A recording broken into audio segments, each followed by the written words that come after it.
بسم اللہ الرحمن الرحیم۔ الصلاۃ والسلام علیک یا سیدی یا رسول اللہ وعلی آلک و اصحابک یا نور اللہ، اللہم صلی علی محمد کما تحب و ترضی عنہ۔ درود شریف پڑھیے کہ درود شریف ایک ایسا عمل ہے جو بارگاہ رسالت صلی اللہ علیہ وآلہ وسلم میں بندے کو بہت جلدی مقبول کرا دیتا ہے، اور جب وہاں قبول ہو جاتے ہیں نا تو پھر اللہ کی بارگاہ میں بھی بندہ بہت جلدی قبول و مقبول ہو جاتا ہے۔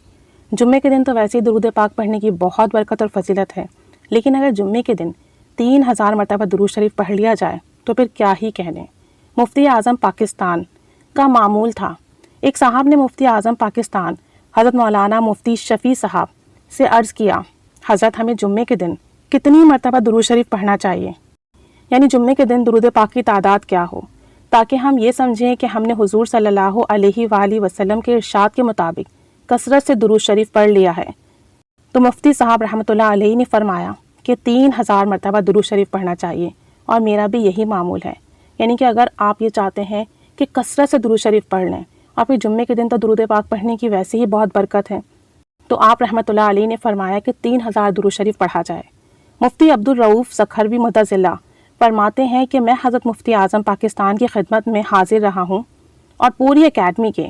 برابر ان کے معمولات دیکھتا رہا ہوں، اور وہ اپنی تمام اکیڈمی کے کام خود کرتے تھے۔ پوری جماعت اتنا کام مل کر نہیں کرتی تھی جتنا وہ اکیلے کرتے تھے۔ اتنا بڑا دارالعلوم تھا اور وہ اکیلے چلاتے تھے، لیکن اس شدید مصروفیت کے باوجود جمعے کے دن حضرت کا معمول تھا کہ 3000 مرتبہ درود شریف پڑھا کرتے تھے، اور اس معمول میں کبھی کمی بیشی یا کوتاہی نہیں ہوتی۔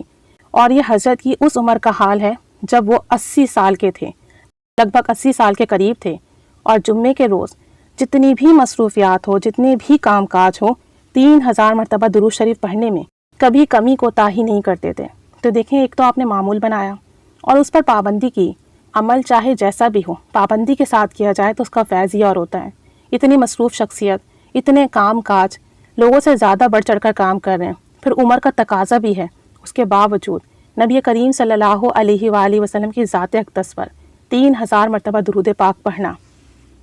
یقیناً بہت بڑی برکت اور سعادت کی بات ہے۔ تو درود شریف پڑھیے، اور پھر ہم تو چلتے پھرتے اٹھتے بیٹھتے پڑھتے ہیں، بے توجہی سے پڑھتے ہیں، بے دھیانی سے پڑھتے ہیں، لیکن جو اللہ کے نیک بندے ہیں، اللہ کے ولی ہیں، جنہیں اللہ کا قرب حاصل ہے، وہ درود پاک بہت اہتمام سے پڑھتے ہیں۔ وہ چند 100 بار بھی پڑھے نا تو اتنی توجہ، اتنے ادب اور اتنے احترام سے پڑھتے ہیں جیسے کہ بارگاہ رسالت صلی اللہ علیہ وآلہ وسلم میں موجود ہوں۔ اسی لیے ان کا کم پڑھا ہوا درود شریف بھی فضیلت کے اعتبار سے، فیض کے اعتبار سے ہمارے ہزاروں پڑھے ہوئے درود پاک سے کئی گنا زیادہ افضل ہے، کئی گنا زیادہ فضیلت والا ہے۔ تو درود شریف جب بھی پڑھے نا، دھیان ہو نبی رحمت صلی اللہ علیہ وآلہ وسلم کی طرف، محبت ہو ان کی طرف، توجہ ہو ان کی طرف، اور پھر پڑھیں۔ پھر دیکھیں، آپ چند بار بھی پڑھیں گے نا تو آپ کو بہت فیض ملے گا۔ اور جمعے کے دن کوشش کریں، جتنی بھی مصروفیت کیوں نہ ہو، ٹائم نکالیں اور 3000 مرتبہ درود پاک لازمی ورد کیا کریں، اور اسے اپنی زندگی کا معمول بنا لیں۔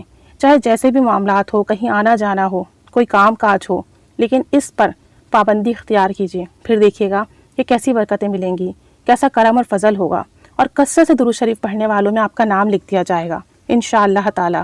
اللہ کریم ہمیں خوب خوب درود و سلام پڑھنے کی توفیق عطا فرمائے، درود پاک کی برکتیں عطا فرمائے، درود پاک کا خاص فیض نصیب فرمائے، اور ایسے درود شریف پڑھنے کی توفیق عطا فرمائے کہ جیسے درود پاک پڑھنے کا حق ہے۔ آمین بجاہ النبی الآمین صلی اللہ علی محمد صلی اللہ علیہ وآلہ وسلم، اللہم صلی علی محمد کما تحب و ترضی عنہ۔